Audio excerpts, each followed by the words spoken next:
Longtime NFL journalist Tony Pauline dropped a little bit of a bomb on Seahawks fans a couple of days ago when he reported that according to his sources, the Seahawks are looking to trade up in the first round of this upcoming draft to number 3 overall with the Arizona Cardinals in order to select highly talented quarterback Anthony Richardson out of the University of Florida. There are a couple of reasons I'm not buying this report and think that at best, it's a smokescreen, and at worst, it's clickbait nonsense. First and foremost is the fact that when you look over the regime period of Coach Carroll and John Schneider over 12 years, they have never traded up in the first round. They've traded back in the first round. They've traded first-round picks for players, but they've never traded up into the first round. Two reasons being, I think, that first, the cost, and that it costs a lot. You got to give up a lot of picks packaged up to be able to move up in any given draft. And then the other part being that John Schneider tends to lean in the other direction. He's not a guy that looks to pinpoint and grab a certain specific player. He wants many players. He wants a strength in numbers. He wants a strength in the number of picks that he can have and call upon. So if anything, he wants to accumulate more picks, not less. And this all comes out, this is all born out of his history coming out of Green Bay and how he was taught to do it, how he was trained to do it. So it goes very much against his given nature to move up in a first round.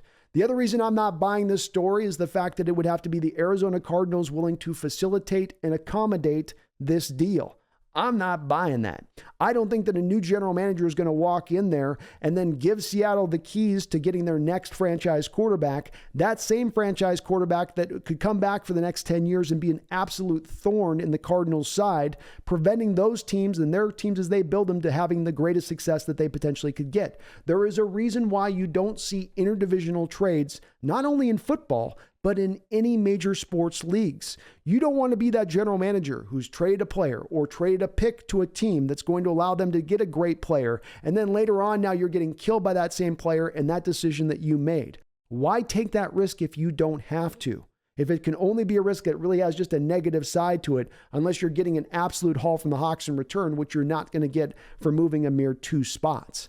The other reason and the final reason I'm really not trusting this report is Tony Pauline himself. I'm not questioning his credentials or his ability as a journalist, but this was also the same guy whose sources last year were reporting even as late as April 23rd that the Seahawks were going to pick Trevor Penning at number 9 in the first round.